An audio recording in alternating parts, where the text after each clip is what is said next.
Temas económicos en nuestra pantalla. ¿Cómo le va? Bienvenido. Vamos a empezar a revisar nuestros titulares. Ecuador sube riesgo país y se vienen anuncios oficiales. Naciones Unidas habló sobre los costos del coronavirus en todo el mundo. Y vamos a analizar hoy brecha de género laboral en España en nuestro expediente económico.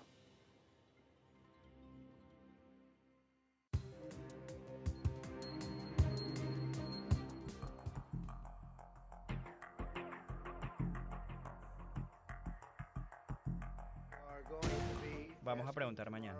Estamos viendo al Senado. Vamos a reunirnos con los republicanos de la Cámara.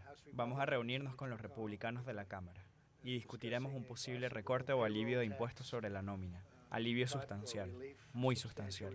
Ese es un gran número. El presidente de Estados Unidos, Donald Trump, ha informado que pedirá al Congreso que apruebe una rebaja de retenciones en las nóminas por hora para aliviar las consecuencias económicas del nuevo coronavirus. ¿Qué es lo que quiere? Que nadie falte a trabajar. Así de contundente. Y mientras desde Estados Unidos Trump impulsa acciones para que la gente no abandone sus puestos de trabajo, China adopta la telemedicina para evitar la propagación del coronavirus. Médicos del Hospital Central Xuhui en Shanghái hacen consultas en línea. Millones de chinos están prestando atención a estas llamadas para reducir los encuentros persona a persona y como muchos temen ingresar a los hospitales o simplemente no pueden llegar por las restricciones de transporte, la telemedicina está al tope. Siempre que tenga un teléfono móvil y una señal de internet, puede comunicarse con el hospital Xuhui Cloud e incluso tener servicios de atención médica, incluidas consultas en línea del hospital Xuhui Cloud. Especialmente durante el periodo de contención de la epidemia, los pacientes de la clínica en línea evitan caminar, las colas en el hospital, etc. Funciona bien para contener la epidemia, cortar las rutas de transición y prevenir la infección cruzada. Es el primer hospital público en Shanghái que recibe la licencia de hospital de Internet.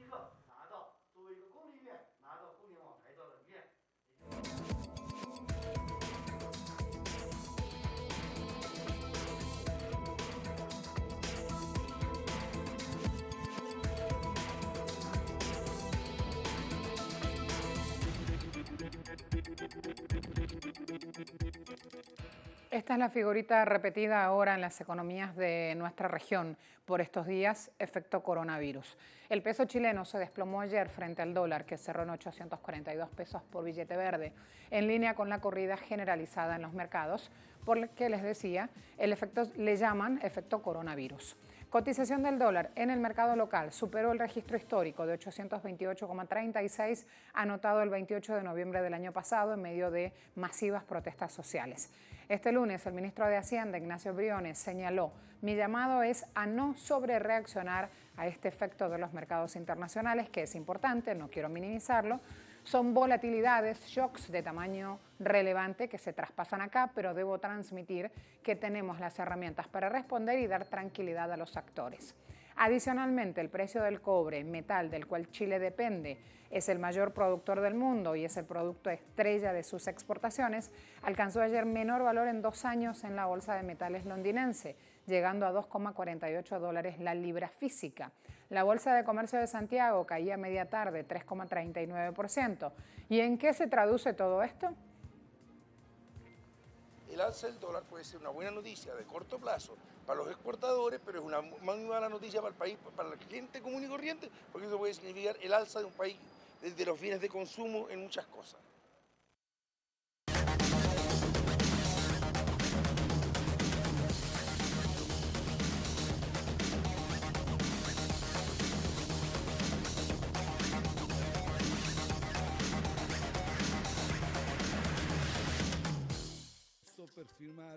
Este lunes, el primer ministro de Italia, Giuseppe Conte, anunció que todo el territorio fue declarado como zona roja por la rapidez con la que se ha propagado el coronavirus. Las restricciones a nivel nacional entraron en vigencia este martes y se extenderán hasta el próximo 3 de abril, por lo que la noche de este lunes, residentes en la capital italiana formaron largas colas en los supermercados para almacenar alimentos.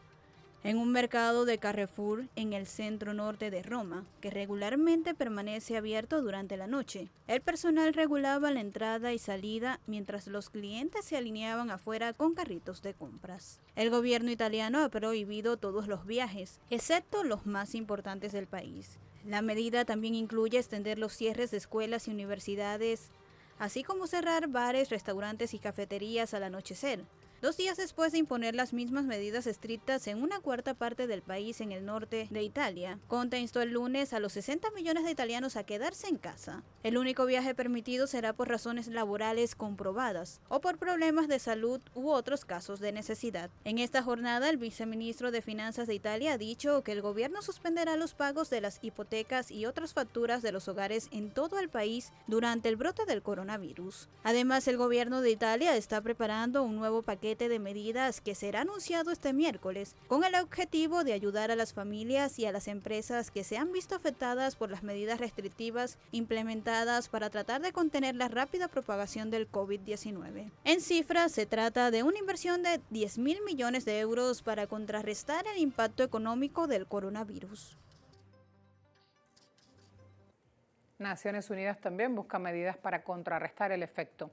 Podrían afectar especialmente al acceso de los jóvenes al trabajo en un momento en el cual el desempleo juvenil ya está aumentando. Dicen desde la Organización Internacional del Trabajo, 13,6% de los jóvenes de todo el mundo están desempleados y su situación podría empeorar de manera severa por esta situación de efecto coronavirus en la economía global.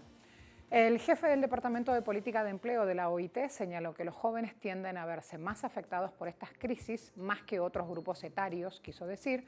Los jóvenes tienden a tener trabajos más temporales, flexibles e inestables, a menudo en el sector de los servicios, y ese es un sector que está muy afectado por la caída en la demanda de los consumidores a medida que la gente evita ir a lugares públicos y, en el caso de Italia, las propias autoridades le piden a los ciudadanos quedarse en casa.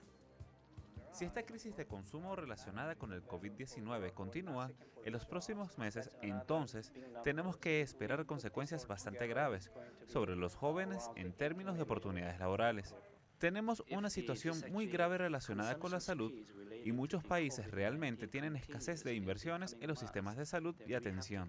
Al mismo tiempo, sabemos que este sector tiene un enorme potencial para crear buenos empleos y esos trabajos serán especialmente abiertos para los jóvenes. Por lo tanto, es hora de hacer una gran inversión para mejorar nuestro sistema de salud y atención. Y hacerlo, podemos tener una gran oportunidad para brindar buenas oportunidades de trabajo a los jóvenes. Economistas de Naciones Unidas lanzan una advertencia. Dicen, esta cuestión podría costarle a la economía mundial entre 1 y 2 billones de dólares este año. Por ello, piden a los gobiernos aumentar el gasto para mitigar el impacto. Nuestra propia prevención de crecimiento en este momento es para una tasa de crecimiento global de algo menos del 2%, entre 1.9 y 2% para este año. Y eso costará del orden de 1 a 2 billones de dólares. Menos de los 2 billones de dólares, pero una cantidad significativa de dinero que la gente perderá como consecuencia de los tipos de rendimiento, de crecimiento degradante que estamos viendo ahora.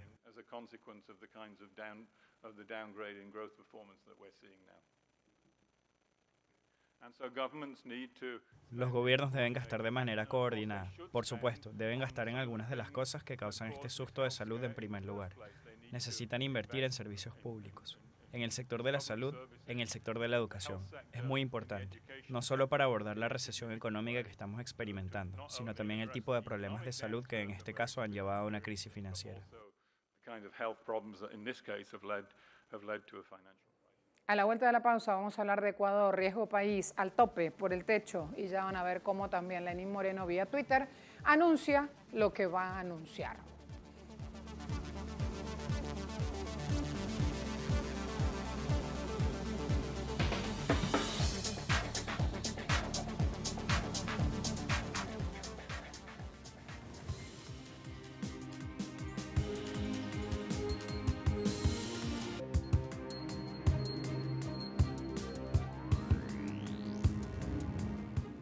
El riesgo país de Ecuador, elaborado por JP Morgan, se ubicó ayer en 2.792 puntos y superó al indicador de Argentina, que cerró en 2.783 puntos.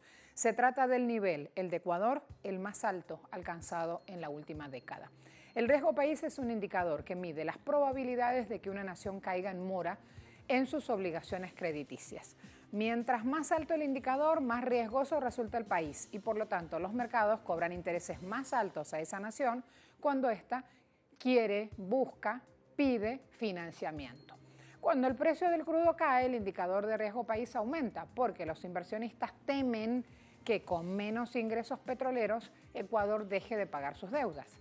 El indicador para Ecuador ayer subió 811 puntos en relación al viernes 6 de marzo. En un escenario en el cual el precio del crudo cayó el WTI 24,59%. Ecuador tiene una alianza estratégica estrecha con el FMI y aunque sus funcionarios estuvieron en el país el mes pasado, el FMI decidió aplazar el desembolso previsto para este mes de 348 millones de dólares. Vamos a cerrar por ahora el tema diciendo que Ecuador es el segundo país con el riesgo país más alto en la región, solo detrás de Venezuela. ¿Y qué dice el expresidente Rafael Correa sobre el tema? A ver, ¿qué es lo que está indicando aquí? Pero recuerden, dice Rafael Correa, que Venezuela está en una economía de guerra con un bloqueo criminal que le impide vender hasta su petróleo. Acá, hablando de Ecuador, en cambio, tuvieron toda la ayuda, entre comillas, de Estados Unidos y el Fondo Monetario Internacional.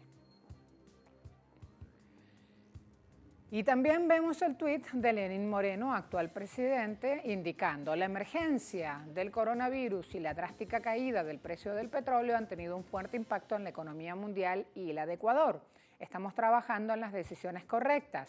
Lo dice el 9 de marzo 2020 a las 10:10 p.m., pasada las 10 de la noche, y en ese momento él indica, mañana las daremos a conocer. Conoceremos entonces las decisiones que asume como correctas el presidente Lenín Moreno en este entorno de caída de crudo y de impacto del coronavirus en la economía mundial, generando una desaceleración de la misma. Mientras tanto, en Argentina, el país decretó reestructurar parte de la deuda.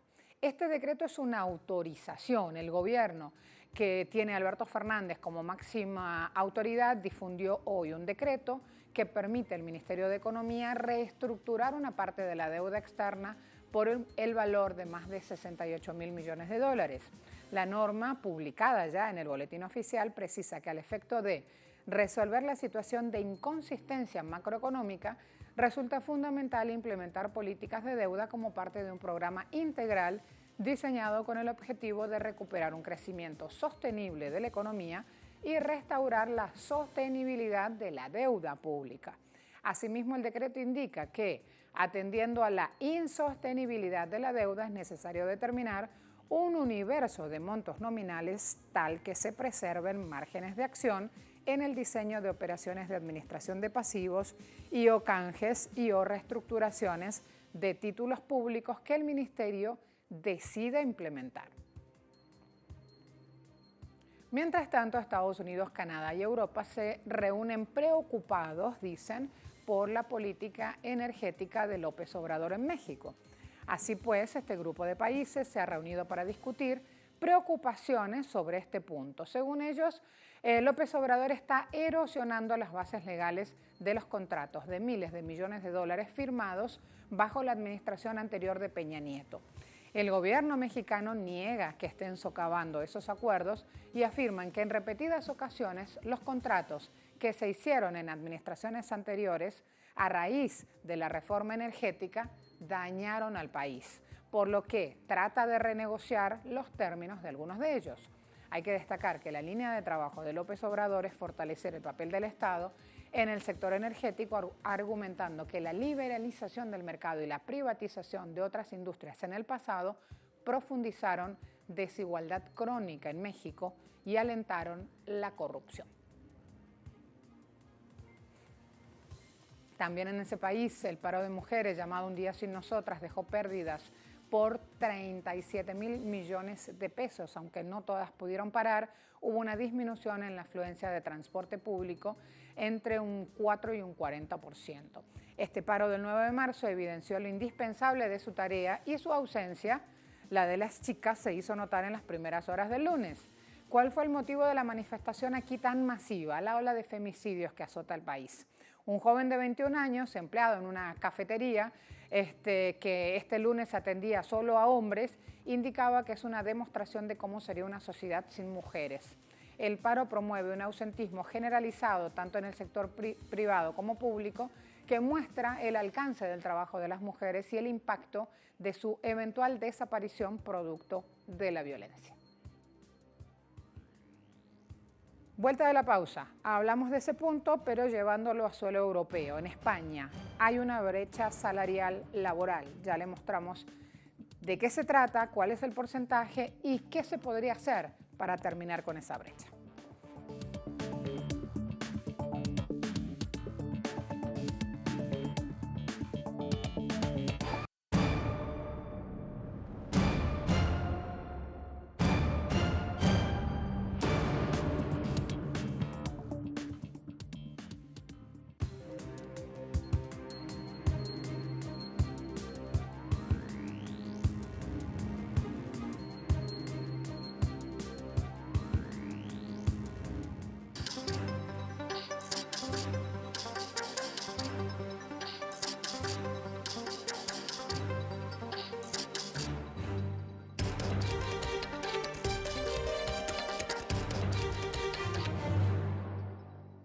Los datos son este año, del año 2017, que es el último año en el que se ha publicado la estructura salarial. Como os decía, la brecha disminuye unas décimas en nuestro país, 0,43 décimas. Tenemos una brecha salarial entre hombres y mujeres del 21,99%. Ahí tenían, España. Me sitúo primero en el país. Luego, brecha salarial sigue desnivelada. Es sustancial la diferencia entre lo que cobra un hombre y una mujer por la misma tarea. Las españolas ganan 43.000 millones de euros menos que los hombres. Esa cifra equivale al 4% del PIB de España. Y es lo que dejan de cobrar al año los 7,5 millones de mujeres asalariadas españolas. Datos publicados en el informe del sindicato UGT sobre discriminación salarial hacia las mujeres, hecho con información que se extrajo de esta encuesta salarial 2017 del Instituto de Estadísticas, indica que el salario medio de ellos asciende a 26.391 euros al año, mientras que el de ellas se queda en 20.607. Si vamos a verlo por hora, un hombre se embolsa de media $16.10, una mujer 13 euros con 93 céntimos. Destacamos también que si esta cantidad se repite a lo largo de una vida laboral de 35 años, se llegaría a 1,5 billones de euros. La pérdida sería mayor que el PIB en el año 2019. Decíamos, este impacto económico de la brecha de género laboral en España supera los 201.000 millones de euros, que equivalen al 16,8% del PIB del año 2018. Conclusiones que están en este séptimo informe de Closing Gap. Allí se indica que si la tasa de empleo de la mujer se igualase con la del hombre, aumentaría producción y supondría crear 2.300.000 puestos de trabajo. A pesar de que en la última década ha crecido notablemente la sensibilización sobre desigualdad salarial entre hombres y mujeres, los datos no reflejan una mejora real en este aspecto. En el caso de España, recientemente se presentó un informe elaborado por PwC, la firma de servicios profesionales más grande del mundo, que cuantifica por primera vez el coste de oportunidad que la desigualdad laboral tiene para la economía española. El estudio evidencia además las barreras a las que la mujer española se enfrenta y que lastran su trayectoria profesional. Este profundo impacto en la economía es resultado de la infrarrepresentación que sufre la mujer en el mercado laboral, a pesar de que hay un 5,4% más de mujeres que hombres en edad de trabajar. En términos de empleabilidad, la brecha de ocupación alcanzó los 12 puntos en 2018, con una relación de 10 mujeres ocupadas por cada 12 hombres, y a nivel de desempleo la diferencia se sitúa en 3,3 puntos porcentuales.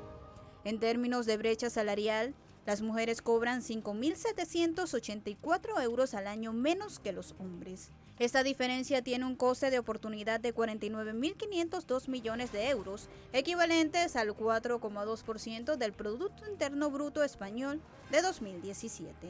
El estudio pone de relieve los principales factores causantes de la brecha de género en el empleo, como la interrupción laboral por embarazo o lactancia, que repercute de forma acusada las condiciones laborales de la mujer y genera una brecha difícil de superar. Las diferencias de género en la elección de estudios y profesiones, que siguen todavía muy arraigadas en la sociedad, la incorporación tardía de la mujer al mercado laboral por motivos históricos, junto a la falsa corresponsabilidad en los roles familiares y domésticos, y otras barreras de índole social y cultural, conforman el difícil escenario al que se enfrenta la mujer en el terreno laboral. El informe desvela datos de importancia estratégica y de gran magnitud. Las conclusiones ponen de manifiesto la necesidad de que se produzca un cambio en el empleo para asegurar la igualdad de oportunidades en el mercado laboral.